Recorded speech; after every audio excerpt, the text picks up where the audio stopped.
नमस्कार मित्रांनो, आज आपण जाणून घेणार आहोत एका अशा महान संताबद्दल ज्यांनी समाजाला समानतेचा, भक्तीचा आणि सत्याचा मार्ग दाखवला, ज्यांच्या विचारांनी महाराष्ट्रात एक नवीन आध्यात्मिक क्रांती घडवली.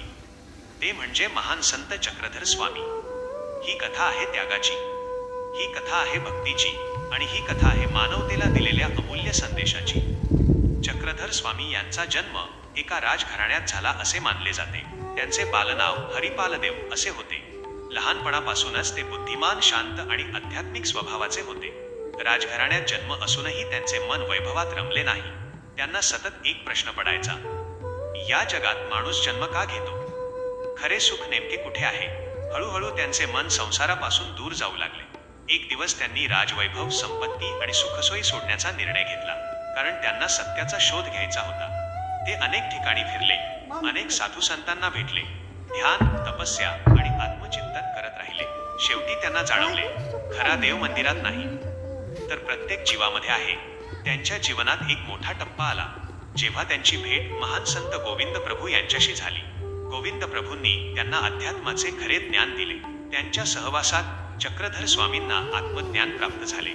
तेव्हापासून त्यांनी समाज प्रबोधनाचे कार्य सुरू केले. चक्रधर स्वामींनी महानुभाव पंथ सुरू केला. त्या काळात समाजात जातीभेद, अंधश्रद्धा आणि अन्याय खूप वाढला होता. उच्च-नीच भेदभावामुळे गरीब लोक दुःखी होते. चक्रधर स्वामी म्हणायचे, देवासाठी सर्व माणसे समान आहेत. त्यांनी स्त्री, पुरुष, गरीब, श्रीमंत सर्वांना समान मानले. त्यांच्या विचारांमुळे हजारो लोक त्यांच्याकडे आकर्षित झाले. चक्रधर स्वामींचे विचार अतिशय साधे पण जीवन बदलणारे होते. ते सांगायचे, खोटे बोलू नका, कोणाचाही द्वेष करू नका, सर्वांवर प्रेम करा, अहंकार सोडा, सतत ईश्वराचे स्मरण करा. त्यांच्या मते मानव सेवा हीच खरी ईश्वर सेवा आहे. जेव्हा एखादा संत सत्य सांगतो, तेव्हा समाजातील काही लोक त्याला विरोध करतात. चक्रधर स्वामींनाही अनेक संकटांना सामोरे जावे लागले. काही लोकांना त्यांचे समानतेचे विचार आवडले नाहीत. त्यांच्यावर टीका झाली, अपमान झाला, पण त्यांनी कधीही आपला मार्ग सोडला नाही. ते शांतपणे लोकांना प्रेम आणि भक्तीचा संदेश देत राहिले. लोक सांगतात की चक्रधर स्वामींमध्ये अद्भुत आध्यात्मिक शक्ती होती.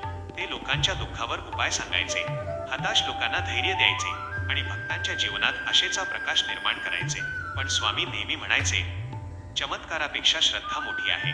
चक्रधर स्वामींनी महाराष्ट्रातील अनेक गावांमध्ये प्रवास केला.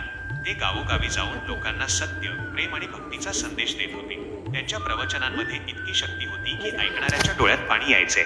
गरीब, शेतकरी, सामान्य लोक त्यांना देवासारखे मानू लागले.